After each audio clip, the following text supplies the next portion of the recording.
Selamat pagi Bapak Ibu, Saudara yang terkasih. Selamat datang di rangkaian doa pagi GKI Samanhudi. Apa kabar? Saya berharap kita semua dalam kondisi baik, sehat. Saya juga berharap kita semua bisa tetap bersyukur di tengah kondisi apapun yang sedang kita alami.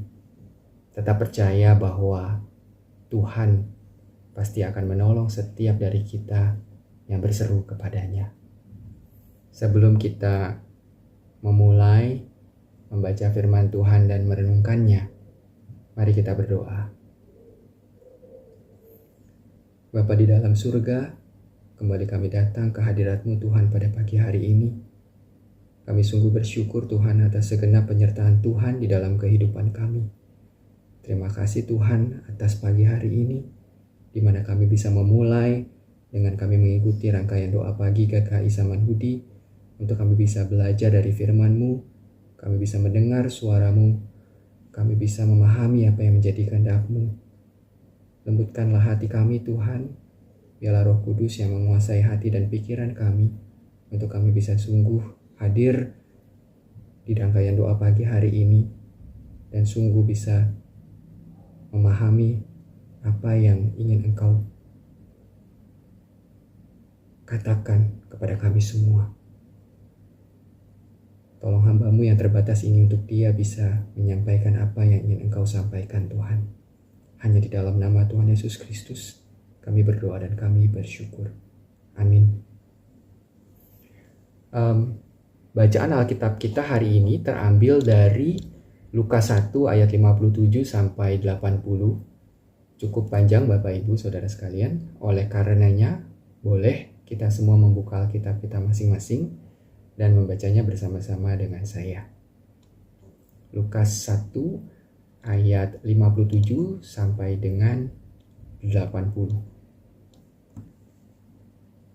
Kelahiran Yohanes Pembaptis. Kemudian genaplah bulannya bagi Elisabet untuk bersalin, dan ia pun melahirkan seorang anak laki-laki. Ketika tetangga-tetangganya serta sanak saudaranya mendengar bahwa Tuhan telah menunjukkan rahmat-Nya yang begitu besar kepadanya, bersukacitalah mereka bersama-sama dengan dia. Maka datanglah mereka pada hari yang ke-8 untuk menyunatkan anak itu, dan mereka hendak menamai dia Zakaria menurut nama bapaknya. Tetapi ibunya berkata, "Jangan, ia harus dinamai Yohanes." Kata mereka kepadanya, "Tidak ada di antara sanak saudaramu yang bernama demikian." Lalu mereka memberi isyarat kepada bapaknya untuk bertanya nama apa yang hendak diberikannya kepada anaknya itu. Ia, dalam hal ini Zakaria, meminta batu tulis, lalu menuliskan kata-kata ini. Namanya adalah Yohanes. Dan mereka pun heran semuanya. Dan seketika itu juga terbukalah mulutnya dan terlepaslah lidahnya. Lalu ia, Zakaria, dapat berbicara, berkata-kata dan memuji Allah.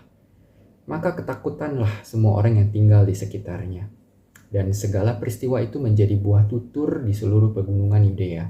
Dan semua orang yang mendengarnya merenungkannya dan berkata, "Menjadi apakah anak ini nanti?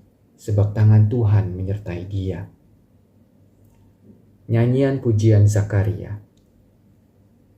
Dan Zakaria, ayahnya, penuh dengan Roh Kudus, lalu bernubuat, katanya, "Terpujilah Tuhan Allah Israel, sebab ia melawat umatnya dan membawa kelepasan baginya.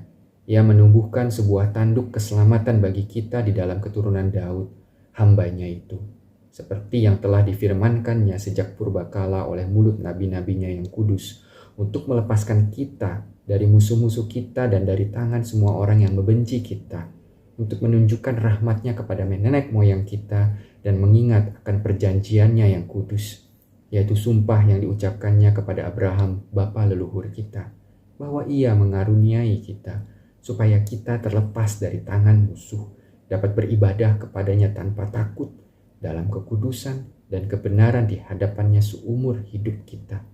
Dan engkau, hai anakku, akan disebut Nabi Allah yang Maha Tinggi, karena engkau akan berjalan mendahului Tuhan untuk mempersiapkan jalan baginya, untuk memberikan kepada umatnya pengertian akan keselamatan yang berdasarkan pengampunan dosa-dosa mereka oleh rahmat dan belas kasihan dari Allah kita, dengan mana Ia akan melawat kita.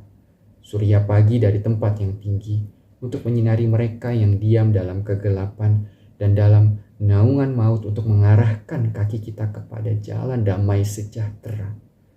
Adapun anak itu bertambah besar dan makin kuat rohnya, dan ia tinggal di padang gurun sampai kepada hari ia harus menampakkan diri kepada Israel. Bapak, Ibu, Saudara yang terkasih, kita biasanya lebih mudah mengucap syukur dan berterima kasih kepada Tuhan atas hal-hal baik yang terjadi di dalam kehidupan kita, bukan? Apalagi kalau sedang bahagia karena berhasil dalam usaha atau pekerjaan kita, mendapatkan sesuatu yang kita inginkan. Kita mudah bersyukur. Tapi pernahkah Bapak, Ibu, Saudara merasa susah atau sulit untuk mengucap syukur kepada Tuhan ketika kita sedang dalam keadaan yang tertekan, menderita, bergumul keras, atau mungkin ketika gagal mendapatkan apa yang kita inginkan? Kalau saya jujur pernah dan memang sulit untuk memahami kehendak Tuhan, bersyukur apalagi dalam kondisi yang tertekan atau menderita. Secara alami biasanya kita langsung dipenuhi rasa kecewa, khawatir, bahkan marah atau mungkin protes kepada Tuhan. Bapak, Ibu, sedikit latar belakang dari bacaan kita hari ini. Konteksnya terambil dari Lukas 1 ayat 11 sampai 20. Secara singkat, gambaran kondisi Zakaria sebelum anaknya Yohanes lahir adalah saat itu Allah membuat Zakaria menjadi bisu, tidak bisa berkata-kata setelah ia didatangi malaikat Tuhan yang memberitahu bahwa istrinya akan melahirkan seorang anak laki-laki yang harus diberi nama Yohanes, seorang anak yang akan menjadi besar di hadapan Tuhan. Secara manusiawi, pada saat itu bisa saja Zakaria protes, mempertanyakan Allah yang telah membuatnya menjadi bisu. Jika Allah memang benar-benar ingin berkarya melalui Zakaria, mengapa Allah justru membatasi dirinya? Bapak, Ibu, Saudara yang terkasih, Allah kita bekerja dengan caranya yang unik, yang tidak selalu sejalan dengan akal pikiran kita manusia. Ketika kita sedang mengalami pergumulan yang cukup keras dalam hidup, mungkin seringkali kita mengeluh, protes, atau mempertanyakan Tuhan. Namun kebisuan yang dialami Zakaria seakan ingin mengilustrasikan atau memberikan gambaran bahwa untuk dapat melihat karya Allah di dalam kehidupan kita, mungkin kita tidak perlu banyak berkata-kata atau bahkan mempertanyakan Tuhan. Cukup dengan menunggu, menerima kondisi yang kita hadapi, dan tetap berkarya bagi Tuhan dari hari ke hari. Sebagai penutup renungan kita hari ini mengingatkan bahwa Allah bekerja dengan caranya yang tidak terduga. Oleh karenanya dengan kerendahan hati, mari kita tetap bersyukur kepada Tuhan, karena pada akhirnya karya Tuhan yang baik pasti terjadi dalam setiap kita yang senantiasa percaya kepadanya. Amin. Mari kita berdoa, Bapak, Ibu, Saudara sekalian. Bapa di dalam surga, kami sungguh mengucap syukur Tuhan atas firman-Mu pada hari ini, atas pesan yang Tuhan boleh berikan kepada kami semua. Ajar kami Tuhan, untuk kami terus dapat bersyukur di dalam kehidupan kami. Terus percaya bahwa Engkau akan memberikan yang terbaik di dalam kehidupan kami. di tengah kondisi apapun yang sedang kami alami Tuhan. Tolong kami Tuhan agar kami selalu bisa bersabar menunggu, menerima kondisi kami, dan kami bisa terus berkarya dalam kehidupan kami, memberikan yang terbaik buat Tuhan, terus menjadi saluran berkat dimanapun kami ditempatkan, di tengah pekerjaan kami, usaha kami, keluarga kami, untuk kami bisa terus menjadi terang Tuhan. Kehidupan kami boleh terus menjadi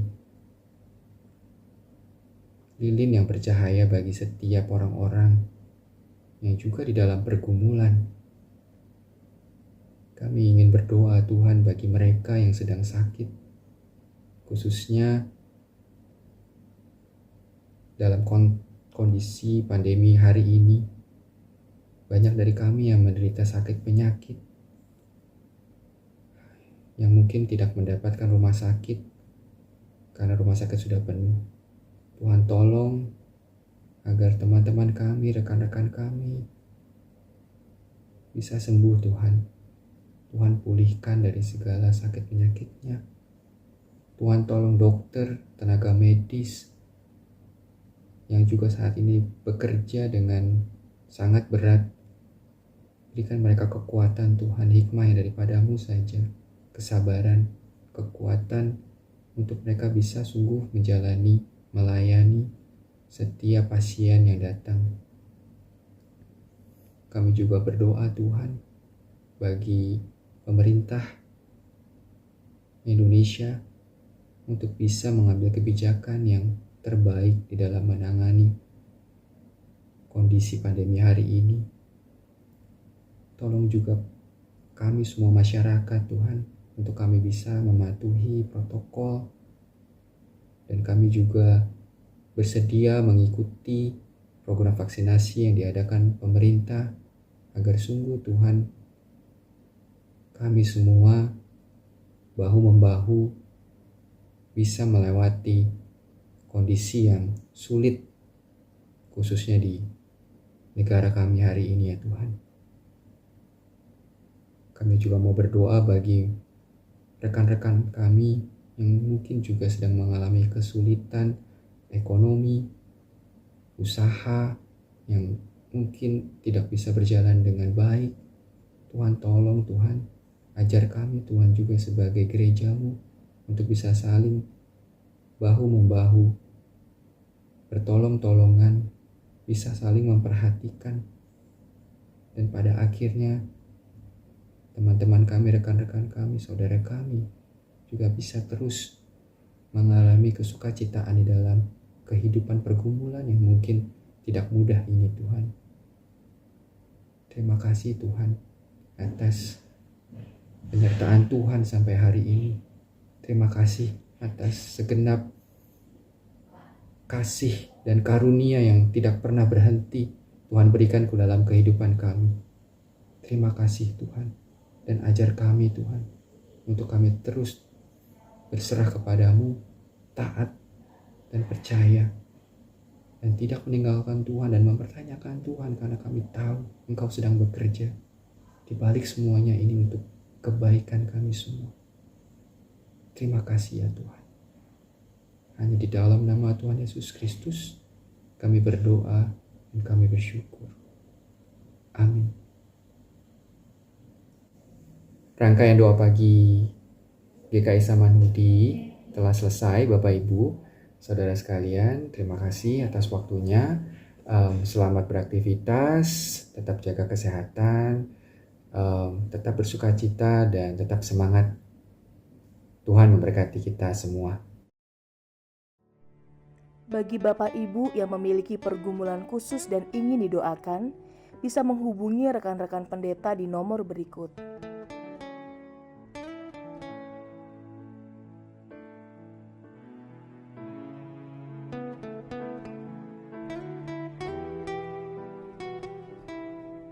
Tuhan Yesus memberkati.